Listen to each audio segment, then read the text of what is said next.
یہ مرض ہے، تعریف سننا نا یہ بیماری ہے، اس نے جھوٹ کو جنم دیا ہے، بہت بڑا مرض ہے۔ حضرت سعدی نے اس پر بہت بڑے مقالہ جات لکھے اور فرماتے ہیں یہ مرض کچھ لوگوں میں بہت زیادہ ہوتا ہے۔ ایک امیروں میں، امیر لوگ ناراض نہ ہو جائیں پر انہوں نے کہا ہے تو کوئی حکمت ہوگی نا، امیروں میں تعریف سننے کا مرض بہت زیادہ ہوتا ہے۔ فرماتے ہیں ایک بادشاہوں میں اور تیسرا عورتوں میں، ان میں یہ بیماری بہت زیادہ ہوتی ہے۔ کوئی تعریف نہ کرے تو خود اپنی کرنی شروع کر دیتے ہیں، خود ہی کہہ دیتے ہیں کہ وہ کیا بات سی، میرے ابا جی تے وہ تے 100 وال چلدا سی تے 150 بندہ ٹکر کر، ابا جی دی چھڑ تو دس تیرے کنے چل دے، تیرے کو کنے بندے روٹی کھانے، اپنی بات کرنا۔ اقبال کہتے تھے تو وہ آباد تمہارے ہی مگر تم کیا ہو، ہاتھ پہ ہاتھ درے منتظر فردہ، ابا جی کی دادا جی کے چھوڑ اپنی کر، ہمیں تو تیرا پتہ ہے تو اپنی بات کر، تیرے اندر بھی کوئی چیز ہے کہ نہیں۔ ابا دادا تو سب کے بڑے ہیں، حضرت آدم کی اولاد ہے تو حضرت آدم نبی تھے، باپ دادا تو سب کے بڑے بڑے ہی ہیں، بات یہ ہے کہ اپنی بات کرنی چاہیے نا۔ تو یہ بیماری ہے، یہ نقص ہے۔ 500 سال بغیر ریاکاری کی عبادت، اور بیان میرے نبی کریم علیہ السلام فرما رہے ہیں 5، بولیے، یہ بہت بڑا مسئلہ ہے، دکھاوا نہ ہو، ریاکاری نہ ہو۔ ہم مجالس میں جاتے ہیں نا جناب، محافل میں تو لسٹ ملتی ہے، یہ چودھری صاحب نے صدارت ہے، انہوں نے خصوصی تعاون کیا ہے، تو یہ فلانے صاحب ہے تو ان کا بھی نام لینا ہے۔ تو میں کبھی کبھی کہہ دیتا ہوں کہ یار آپ نے تو کہا تھا یہ نبی پاک کی تعریف کی محفل ہے، اور یہاں آپ نے لسٹ لگا دی ہے پوری تعریف کرنے والوں۔ کچھ ضروری ہے کسی کا نام لینا اور اس کا جناب ذکر کرنا اور اشتہار پہ اس کی فوٹو آنا، یہ کچھ ضروری ہے؟ ویسے بھی کوئی اچھا لگتا ہے کہ نبی پاک کے نام کی محفل اور میں کہوں میں صدارت کر رہا ہوں؟ ڈرنا چاہیے نا مجھے اللہ تعالیٰ، حضور کی محفل اور میری صدارت، اس پر کبھی غور کریں۔ اگر کوئی راہ طریقت کا مسافر ہوگا تو تڑپ جائے گا کہ نبی پاک کے نام کی محفل اور سرپرستی ایک ایسے آدمی کی جس کو وضو تک نہیں کرنا آتا، چھ مالا دار، وہ دھندا ہے معاذ اللہ تعالیٰ، جس کا جو دل کرے وہ کرتا جائے۔ 500 سال بغیر ریاکاری کی عبادت کی، 5 بڑا مشکل ہوتا ہے۔ حضور فرماتے ہیں یہی بندہ جب اللہ کے حضور کھڑا کیا جائے گا تو رب کریم اس سے کہے گا کہ چلو اس کو میرے فضل سے جنت میں لے جاؤ۔ تو عرض کرے گا مالک فضل تو ٹھیک ہے پر 500 سال لگائے میں نے، 5۔ وہ مولوی صاحب میری طرح کے بیچارے جو امام مسجد ہوتے ہیں نا تو وہ بھی کہتے ہیں جب میں آیا تھا تو 30 بچے تھے مسجد میں، اب 80 ہو گئے۔ اور بھائی یہ بندوں کو بتانے کی کیا ضرورت ہے، یہ تو اللہ کی رضا کے لیے ہے نا، تو چھوڑ اس میں اتنا تذکرہ کرنے کی کیا حاجت ہے۔ 500 سال جس نے لگائے، بول پڑا یا اللہ 500 سال لگائے اور تو کہتا ہے کہ اس کو میرے فضل سے لے جاؤ۔ تو رب کریم نے فرمایا چلو کوئی نہیں، پھر انصاف کر لیتے ہیں، الٹی آنکھ کی روشنی نکال کے ترازو کے ایک پلڑے میں رکھو اور 500 سال کی بغیر ریاکاری کی عبادت دوسرے پلڑے میں رکھو۔ کبھی اس مریض سے پوچھنا جس کو ڈاکٹر کہہ دیتا ہے کہ تیری آنکھ کا علاج نہیں ہو سکتا، بے بس ہوتے ہیں ڈاکٹر، جواب دے جاتا ہے شعور۔ پوچھ کبھی اس شخص کو، کہتے ہیں بس جناب اب آپ اپنی آنکھیں موجود ہونے کے باوجود آپ دیکھ نہیں سکتے، اتنی موٹی آنکھ لگی ہوئی ہے، لیکن روشنی اللہ چاہے تو دیتا ہے، نہ چاہے تو نہیں دیتا۔ 5 ایک آنکھ کی روشنی ایک پلڑے میں رکھ لو اور دوسرے میں 500 سال کی عبادت رکھ دی، اللہ اکبر۔ تو رب کریم نے فرمایا اب تولو، جب تولی تو وہ عبادت تھوڑی تھی اور ایک نعمت زیادہ تھی۔ اللہ نے فرمایا یہ تو بھائی اس کو تو 500 سال دیے تھے، یہ تو ایک نعمت کا شکر نہیں ادا کر سکا، پکڑو اس کو دوزخ میں ڈالو۔ ایک کر کے کیا آیا ہے، پکڑو جہنم میں ڈالو، اس کو لے چلو۔ ترمذی شریف کے لفظ ہیں، نبی پاک نے ہمیں سمجھایا اور ایک جملے میں ساری بات ختم کر دی۔ حضور فرمانے لگے تو اللہ کی تھوڑے دیے ہوئے رزق پہ راضی ہو جا، وہ بھی تیری تھوڑی عبادت سے راضی ہو جائے گا۔ اور اگر تیرا پروگرام ہے نا لمبی چوڑی جائیدادوں کا تو پھر سجدے بھی لمبے کر، پھر لمبے کرنا تو بھی۔ یہ کیا بات ہوئی، یہاں جتنی دولت بڑھتی جاتی ہے عبادت سکڑتی جاتی ہے، وقت ہی نہیں، ٹائم ہی نہیں، یہ بڑھا پھر۔ تو جب دوزخ میں جانے لگا نا تو پھر خیال آیا، تو حضور فرماتے استغفار کرنے لگا، کہنے لگا اللہ میں بھول گیا تھا، اللہ مجھے غلطی لگ گئی، استغفار کر رہا۔ تو جب اس نے استغفار کیا تو رب کریم تو پہلے ہی بڑا قبول کرنے والا ہے، یا اللہ میں بھول گیا تو فرمایا چلو جو استغفار کرے اسے تو میں ویسے ہی معاف کر دیا کرتا ہوں، اسے بخش دو، اسے میرے فضل سے جنت میں لے جاؤ۔ پہلا استغفار ہمارے بزرگ نے ایک مراقبہ کراتے تھے. مراقبہ ان فی خلق السماوات والارض واختلاف اللیل والنہار لآیات لأولی الالباب. مراقبہ ہوتا تھا اللہ کی نعمتوں پر غور کرنے کا نام. تو اکیلا بیٹھ، گردن جھکا اور غور کر خدا کا فضل کتنا ہے اور میری اس میں محنت کتنی، اس کا شمار کر. اس طرح کر کے 2 خانے بنا، ایک خانے میں اللہ کی نعمت رکھ اور دوسرے میں پھر اپنی محنت رکھ. اس کو کہتے ہیں مراقبہ. یہاں سے مراقبہ سٹارٹ ہوتا ہے. اور اگر تو شکر ادا کر رہا ہے تو پھر ٹھیک ہے، ورنہ پھر استغفار کر، پھر اللہ کے حضور معافی مانگ، پھر اس کے حضور آہوزاری کر، پھر اس سے کہہ کہ وہ معاف کرے. ہم لوگ یہ والا مراقبہ نہیں کرتے، اس لیے جو چیز ہے وہ تو میرا حق تھا، مجھے فٹافٹ دوسری بھی چاہیے. استغفار کریں اس لیے کہ ہم شکر ادا صحیح طور پر کر سکے. اور اس کے بعد دوسرا استغفار اس وقت ہوتا ہے اللہ اکبر کہ جب انسان باشعور زیادہ ہو پر بے عمل بھی اتنا ہی زیادہ ہو، اسے بھی استغفار زیادہ کرنا چاہیے. اب میرے سمیت کسی بھی آدمی کو چھیڑیں گے نا تو دنیا اور مافیہ کی وہ باتیں کرے گا، لیکن جب اس کا عمل دیکھا جائے گا تو کچا سا، پلپلا سا، کمزور سا.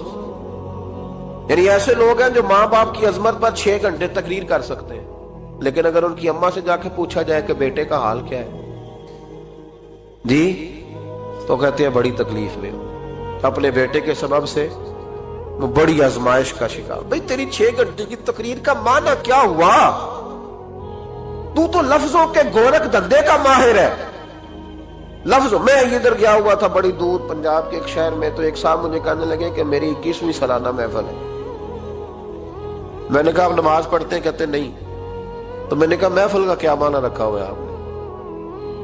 یہ کیا ہے؟ رسم ہے؟ فلاں بہت بڑے عالم کو میں نے بلایا، فلاں کوئی بلایا، فلاں نعت کا. یہ کیا ہے؟ اگر تو نمازی نہیں آج تک، اس کو کیا سمجھتا ہے تو؟ میرے بھی فلاں بزرگ سے بھی تعلقات ہے، تو نے کیا حاصل کیا ان سے؟ تعلقات کا کیا مطلب ہوتا ہے؟ فوٹو آتی ہے ساتھ، اخباروں میں تصویر لگ گئی، فیس بک پہ آ گیا کہ میں ان سے ملا ہوں، اتنا تعلق ہے؟ یہاں تو بھائی خوشبو کے قریب سے بندہ گزر جائے تو خوشبو آنے لگ جاتی. انہیں پایا کیا؟ شعور ہونا اور عمل نہ ہونا بہت بڑی مصیبت ہے. اس سے اللہ کی بارگاہ میں استغفار کرنا چاہیے. یعنی انسان کو عقل ہو، پتہ ہو، خبر ہو، اور اس کے پاس دھیلے کا عمل نہ ہو. اس کو 3400 حدیث آتی ہو کہ نماز نہ پڑھنے والے کی سزا یہ ہے، پھر بھی نہ پڑھے تو سزا ہے کہ نہیں اللہ کی طرف سے؟ حضرت رومی رحمت اللہ علیہ فرمایا کرتے تھے بہت سارے بندوں کو اللہ سارا کچھ دیتا ہے، مسجد آنے کی توفیق نہیں دیتا. معنی یہ ہے کہ اللہ ان سے ناراض ہے. وہ کہتے ہیں کہ میں بڑا سمارٹ ہوں. تو عقل ہونا اور عمل نہ ہونا، اس پر بھی استغفار کرنا چاہیے. شعور ہو اور انسان کو عمل کی توفیق. یار ساری زندگی گورکھ دھندے میں گزر گئی لوگوں کی، لفظوں کے بڑے ماہر رہے، اور میں ایسے لوگوں کو دیکھتا ہوں تقریریں 6 گھنٹے، او ہو 9 گھنٹے کی تقریریں سنتے ہیں، بیٹھتے ہیں مجالس میں. نماز کا وقت آتا تو مصیبت بن جاتا، بھاگتے جان چھڑاتے. مسجد کی حاضری 20 منٹ کی بھی صحیح نہیں دے سکتے. کیا ہے یہ کیوں بوجھ بن گیا تیرے اوپر؟ غور کر، ڈر اللہ سے. میرے نبی کریم علیہ وآلہ وسلم نے ارشاد فرمایا قیامت کے دن کچھ لوگ کئیوں کی بات سن کے جنت میں چلے جائیں گے. اللہ تعالی ہماری پردہ پوشی عطا فرمائے. کہا کچھ تبلیغیں کرنے والے دوزخ کے دروازے پہ کھڑے ہوں گے تو وہ جنتی کہیں گے کہ مولانا پیر صاحب ہم تو آپ کی بات سن کے جنت میں جا رہے ہیں، تو آپ یہاں کیوں کھڑے ہیں؟ تو وہ کہیں گے ہائے افسوس، میں کہتا تو رہا پر عمل نہ کر سکا. میں عمل، اس سے مراد صرف ممبر میں بیٹھنے والا مولوی نہیں، اس سے ہر وہ شخص مراد ہے جو نصیحتیں تو بڑی کرتا ہے لیکن خود عمل وہ بہت بڑا الفاظ کا ذخیرہ رکھتا ہے، پر عمل کے لیے 2 سجدے بھی صحیح طریقے سے دے سکتا. پھر وہ استغفار کرے، پھر وہ اللہ کی بارگاہ میں معافی مانگے، پھر وہ توبہ کرے. اس لیے کہ جو جتنا بڑا ہوتا تھا نا، اس پہ خشیت بھی اتنی زیادہ طاری ہوتی، اس پر خشیت بھی اتنی جتنا. حضرت عمر فاروق رضی اللہ تعالیٰ عنہ کو زخم لگ گیا، شدید زخم لگا، آپ آ گئے، بڑی زیادہ خون بہ گیا ہے، بہت سارے صحابہ آپ کے گرد جمع ہو گئے، حضرت عبداللہ ابن مسعود بھی آ گئے، تو جناب عمر رونے لگ گئے۔ اب تو رونا آتا ہی نہیں لوگوں۔ حضرت محی الدین ابن عربی کہا کرتے تھے جس کو پورا ہفتہ ہو گیا نا وہ طریقت کا مسافر بھی، جاگ رہے ہیں آپ حضرات؟ کہتے تھے جس کو پورا ہفتہ ہو گیا نا طریقت کا مسافر بھی ہے، پر اللہ رسول کی یاد میں رویا نہیں۔ فرماتے تھے مجھے تو اس کے ایمان پر شک ہونے لگ گیا کہ 8 دن ہو گئے اسے خیال ہی نہیں آیا۔ حضرت عمر میدان میں جس شخص کے کبھی پاؤں نہیں لڑکھڑائے، اللہ رسول کی بات آتی تھی تو دریا بہتے تھے آنسو، یہاں حال ہی کوئی نہیں۔ خشک خشک جملے اور جناب موٹے موٹے تراشے ہوئے فکرے اور لفظوں کی ہیرا پھیری، اس کے علاوہ کوئی چیز نظر ہی نہیں آتی۔ حضرت عمر رونے لگے، آخری وقت ہے، تڑپ رہے ہیں، آنسو بہ رہے۔ حضرت عبداللہ ابن مسعود آ گئے، انہوں نے کہا عمر تیری ہجرت بھی بڑی باکمال تھی، تیرا اسلام قبول کرنا بھی بڑا ہی باکمال تھا، حضور بھی تجھ سے ہمیشہ راضی رہے۔ عمر تو روتا کیوں ہے یار؟ بات تو یہ ہے کہ جب تو نے خلافت سنبھالی تو پھر تیرے طریقے بھی باکمال ہی تھے، اور جب تو میدان میں اترتا تھا پھر بھی تیرے معاملات باکمال تھے، اور جب تو مال غنیمت بانٹتا تھا پھر بھی تو باکمال۔ یار ہر موقع پہ تو باکمال تھا تو جاتے دفعہ روتا کیوں ہے؟ ان کا استغفار دیکھو، ان کی توبہ دیکھو۔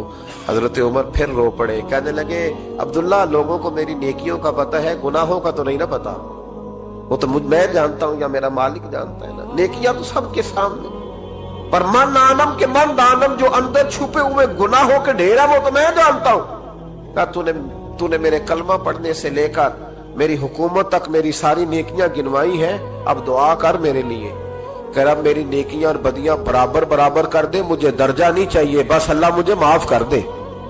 درجوں کی ضرورت نہیں ہے، یہاں تو لوگ درجات لے کے بیٹھے۔ حافظ کہتا ہے کہ میں جتنے آیتیں ہوں گی اتنے میرے درجے بلند ہوں گے، پہلے درجوں والا کام تو کوئی کرنا۔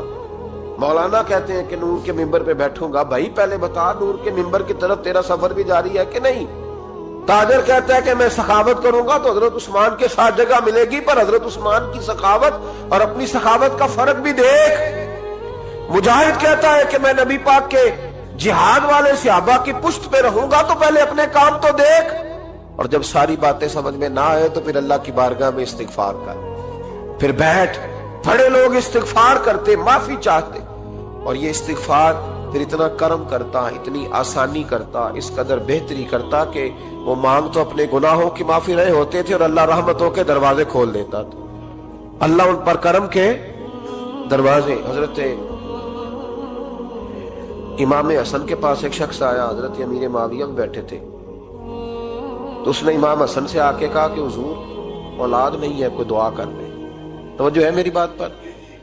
اب بھی لوگ پیروں کے پاس آتے ہیں نا ماشاءاللہ سے، اللہ خیر فرمائے، تو پیر صاحب اگر وظیفہ بتائیں تو وظیفہ چونکہ پڑھنا پڑتا ہے وہ کام مشکل ہے، زیادہ تعویذ تو پیروں نے بھی اب ماشاءاللہ بڑی ترقی کر لی، انہوں نے بھی تعویذ چھپوا کے رکھ لیے۔ کون لکھے اتنے تعویذ؟ جو کہ ہر مرید کو تو تعویذ چاہیے، انہوں نے نا جی تعویذ پکے چھپوا لیے، کچھ نے مورے بنوا لیے۔ دیکھتا رہتا ہوں، میرا شعبہ ہے نا، میں دیکھتا رہتا ہوں کہ مور لگائی، اس کو باندھا، اللہ خیر کرے۔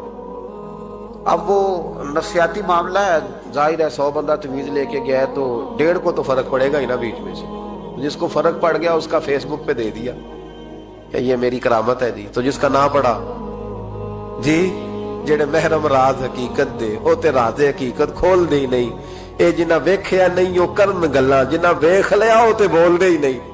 ہمارے ایک حضرت تھے تو ان کے پاس ہم بیٹھے تھے، نیک آدمی، تو تعویذ دیا تو مرید کہنے لگا حضور دوبارہ کب آؤں؟ کہنے لگے فرق پڑ گیا تو آ جانا، نہیں تو کہیں اور چلے جانا۔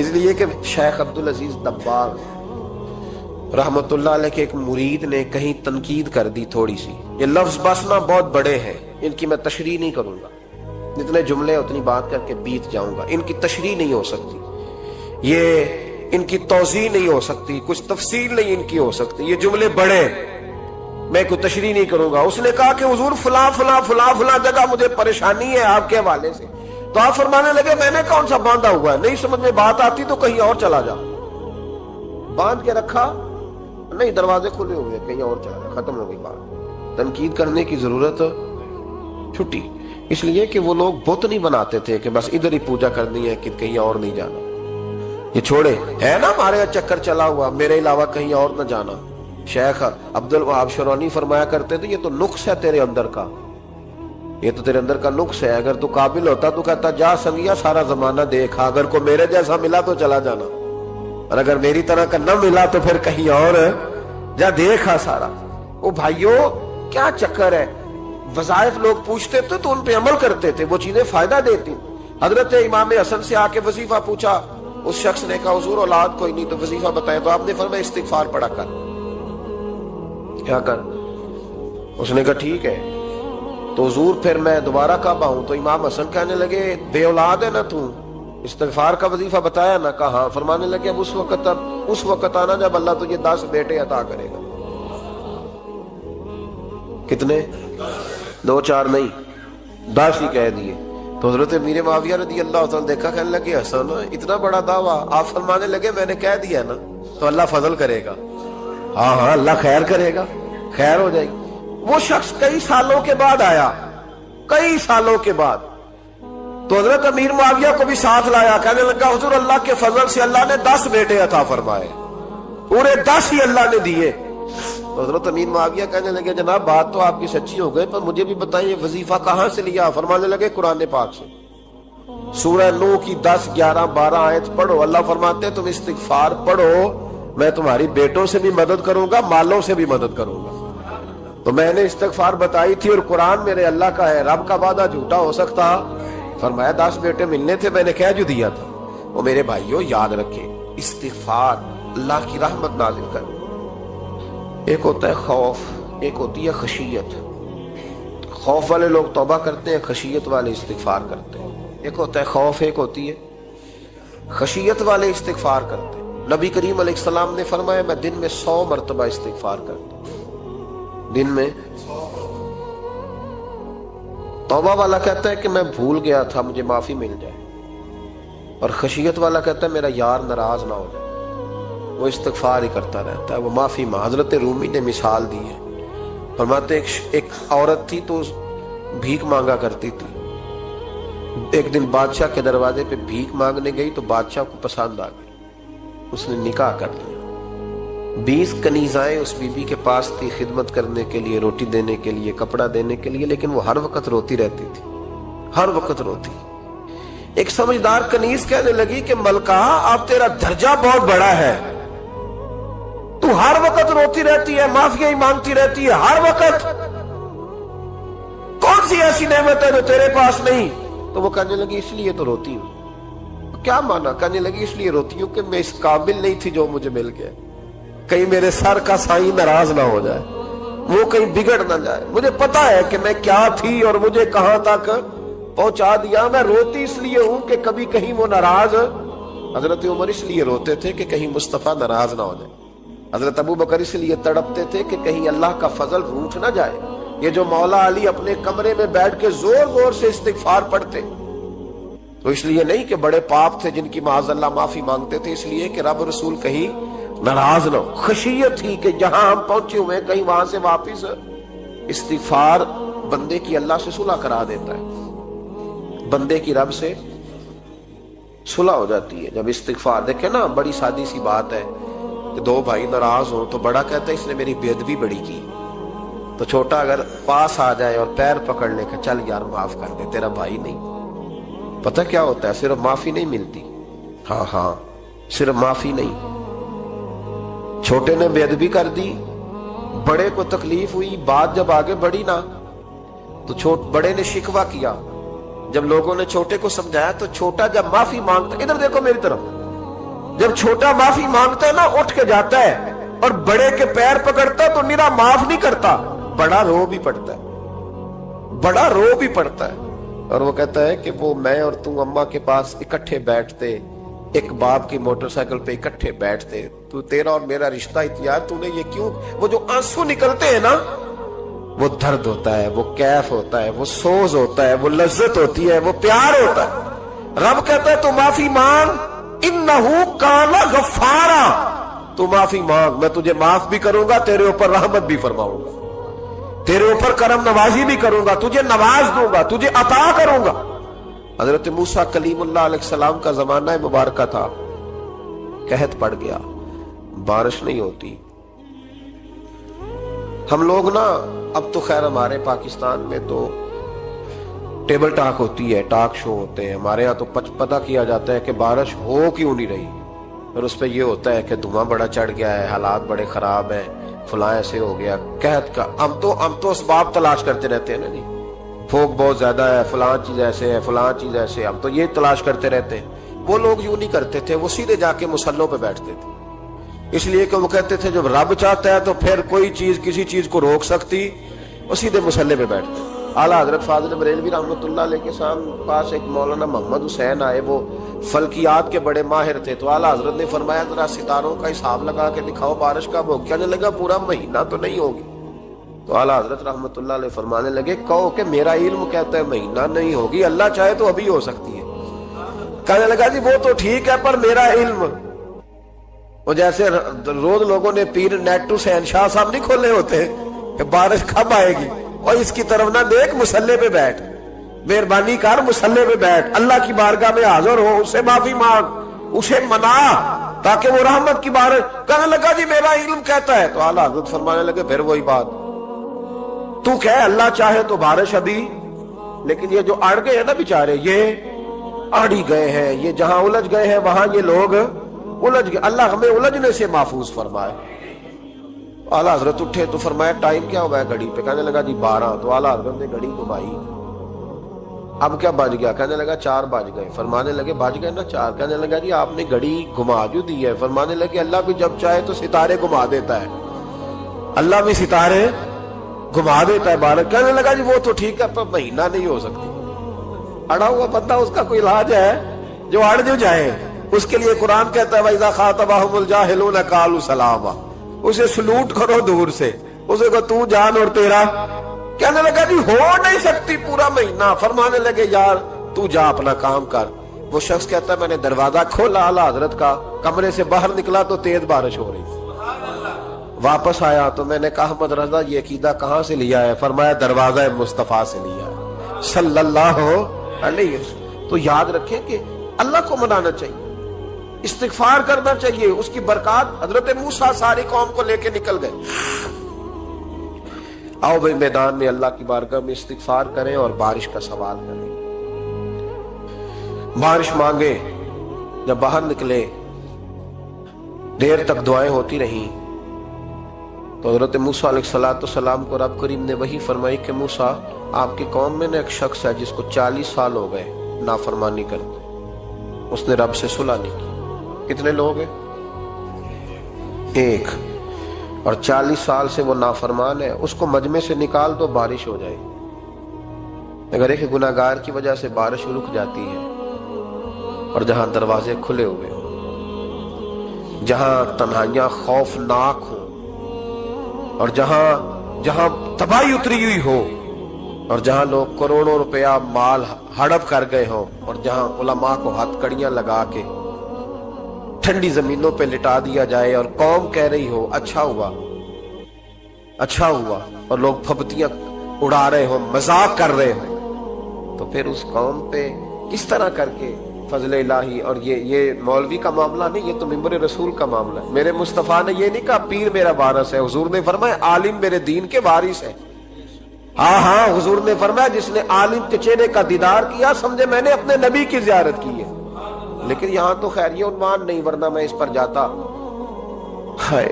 وہ کہا ایک بندہ ہے 40 سال سے اللہ کی نافرمانی کر رہا ہے، وہ اگر نکل جائے تو بارش ہو جائے گی۔ حضرت موسیٰ نے اعلان کر دیا بھی ایک شخص ہے، وہ اگر نکل جائے تو بارش ہو جائے گی۔ پتہ تو ہوتا ہے نا سب، مجھے بھی پتہ ہے کہ میں اندر سے کیسا ہوں، اور آپ کو بھی خبر تو ہوتی ہے نا جی۔ جب بات ہو رہی ہوتی ہے تو پھر پتہ تو چلتا ہے نا کہ بات کہاں جا کے سیٹ ہو رہی ہے، پتہ چلتا ہے نا۔ اسے بھی چل گیا پتہ، اب اندر ہی اندر رونے لگا۔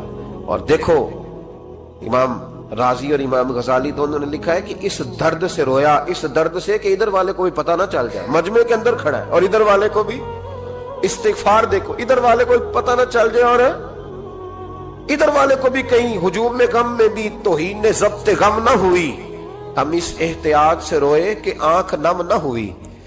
ہجوم میں غم میں بھی توہین نے ضبط غم نہ ہوئی، ہم اس احتیاط سے روئے کہ آنکھ نم نہ ہوئی۔ روئے بھی پر کسی کو آنسو نہیں دیکھنے دیے، اب اس درد سے کہتا ہے اللہ تو تو معاف کرنے والا ہے نا، تو تو معاف کرتا ہے، پردہ پوشی کرتا ہے، اور مالک اگر لوگوں کو پتہ چل گیا تو میرے تو بچوں کا بھی جینا حرام کر دے، یا اللہ میری تو آنے والی نسل بھی تڑپ کے وقت گزارے گی۔ مالک تو معاف کر دیا کرتا ہے، لوگ نہیں معاف کرتے، اے اللہ یہ میری خوبیاں بھول جائیں گے، میری خامیوں پر بات، مالک میں یہ ذلت نہیں برداشت کر سکتا، فضل فرما۔ حضرت موسیٰ نے دوبارہ اعلان کیا، نکلتے ہو کہ نہیں نکلتے؟ پھر تڑپا، خدا بندہ مجھے بے آبرو نہ کر، یہ ذلت اور رسوائیاں یہ نہیں برداشت ہوتی، اللہ درگزر۔ حضرت موسیٰ نے تیسرا اعلان کیا، نکلتا ہے یا میں پھر اس کا نام لوں؟ اللہ سے پوچھ کے نام لوں اس کا، بتاؤ کون ہے؟ اب تو تڑپ گیا، کہنے لگا مالک میں تیری بارگاہ میں استغفار کرتا ہوں، آئندہ نہیں کرتا، آئندہ نہیں کرتا۔ یہ لفظ ادا کیے، بندہ کوئی بھی نہیں نکلا، رب کریم نے بارش عطا کر دی، تیز بارش، جب برسی نا تیز بارش، لوگ تو نہیں دیکھ کے دوڑ گئے، تو حضرت موسیٰ کہنے لگا یا اللہ مجھے بھی تو بتا، تو نے کہا تھا کہ جب تک بندہ نہیں نکلتا بارش نہیں ہوگی، تو نکلا کوئی بھی نہیں، بارش ہو گئی، ماجرا کیا ہے؟ تو رب کریم نے فرمایا موسیٰ بس اس نے مجھ سے صلح کر لی، اس نے مجھ سے صلح کر لی۔ اور امام غزالی نے لفظ لکھے، حضرت موسیٰ نے پوچھا، حالانکہ اللہ اپنے نبیوں کو غیب کے خزانے دیتا ہے، پوچھا کہ اے اللہ مجھے اس کا نام بتا دے، تو رب کریم نے فرمایا موسیٰ جب گناہگار تھا تب نہیں کسی کو بتایا، جب پاپی تھا تب نہیں بتایا، جب مجرم تھا تب نہیں بتایا، اب کیسے بتا دوں؟ فرمایا اس کی میری صلح ہو گئی ہے، اور فرمایا جو بارش نہیں نہ ہو رہی تھی وہ بھی اس کی وجہ سے نہیں ہو رہی تھی، اب جو ہوئی ہے نا تو یہ بھی اسی کی وجہ سے ہوئی ہے، یہ بارش اب جو ہوئی ہے تو یہ بھی یہ اس گناہگار کے سبب سے۔ اپنی راتیں اللہ کے ساتھ گزارے، مصلی پہ بیٹھے، میرے صاحب رحمۃ اللہ علیہ سے جب کو کہتا نا کہ بڑا پریشان ہوں تو کچھ بتائیں، تو فرماتے آج رات مصلی پہ بیٹھ کے اپنے رب سے بات کرنا، میں بھی بات کروں۔ بندوں کو دکھ بتانے سے عزت میں کمی آتی، اور اگر اللہ کو بندہ اپنے دکھ بتائے تو اللہ عزتیں بڑھا دیتا ہے۔ ترمذی شریف کی حدیث ہے، نبی پاک علیہ السلام نے فرمایا اگر تو دنیا داروں کو دکھ بتائے گا تو اللہ تجھے غنی نہیں کرے گا، اور اگر تو اپنے رب کو بتائے گا تو اللہ بڑی جلدی تجھے دنیا سے بے نیاز کر دے، تجھے لوگوں کی ضرورت نہیں رہے گی۔ استغفار کریں، کثرت سے کریں، ذوق سے کریں، مصلی آباد رکھیں، ہر شے دیکھو نا، جس طرح کھانے کی میز آباد رہتی ہے، بستر آباد رہتا ہے، ہمارے دیگر معاملات، اگر مصلی نہ آباد رہے تو روح بے چین رہتی، طبیعت بے قرار رہتی۔ انسان میں نے دیکھا ہے بڑے بڑے سمجھدار لوگ پاگلوں جیسی زندگی گزار رہے ہیں، بولتے جا رہے ہیں، بولتے جا رہے ہیں، بولتے جا رہے ہیں، ایسے کسی کو کوئی خبر کہ 6 فون اٹھائے ہوئے ہیں، ایسے جیسے ڈسٹرب ہو گئے مینٹلی طور پر۔ وجہ کیا ہے کہ ان سے جان نہیں چھڑاتے۔ کبھی سارے موبائل بند کر کے نا، سارے بچے ہر چیز سائیڈ پہ کر کے مصلی پہ بھی آنا چاہیے، اور مالک تو بڑا ہی کریم ہے، اللہ تو بڑا ہی کنز المال کی حدیث سنا کے بعد سمیٹتا ہوں۔ نبی پاک صلی اللہ تعالی وسلم فرماتے ہیں ایک شخص تھا بنی اسرائیل میں، بڑا مالدار تھا، تو پھر اس پہ غربت آ گئی، جب غربت آئی تو رو پڑا، کہنے لگا اے اللہ میں غریب ہو گیا ہوں، میری مدد فرما، میں نے بڑی نافرمانی کی ہے تیری۔ مالدار جب تھا تو بڑی موج کا، یا اللہ میں نے بڑی اب نہیں کروں گا، مجھے اس غربت سے نکال۔ تو اللہ نے فرشتوں سے کہا کہ دے دو جو مانگتا ہے، تو فرشتے کہنے لگے یا اللہ یہ توبہ کر کے نہیں آیا، ڈر کے نہیں آیا، یہ تو الجھ گیا تب آیا ہے، یہ تجھ سے ڈر کے ہوتا ہے نا ایسے کہ لوگ اللہ سے نہیں ڈرتے جتنا غربتوں سے معاذ اللہ ڈرتے، یا اللہ یہ تو وہ الجھ گیا تب آیا۔ تو اللہ نے فرمایا پتہ مجھے بھی ہے لیکن آ تو گیا ہے، چلو دے دو۔ تو کہا یا اللہ اگر دے دیا تو دوبارہ نہیں آئے گا، فرمایا اس کا بھی مجھے پتا ہے، تم دے دو۔ اسے دے دیا، جب دولت مل گئی نا تو کہنے لگا اوہو وہ تو میں نے اس طریقہ سے استعمال کیا اس لیے کامیاب ہو گیا۔ پھر کچھ وقت گزرا تو پھر الجھ گیا، پھر قرضے چڑھ گئے، پھر سارے علاج کہنے لگا یا اللہ اب نہیں کرتا، اب معاف کر دے۔ 70 دفعہ توبہ کی اور 70 دفعہ توڑی۔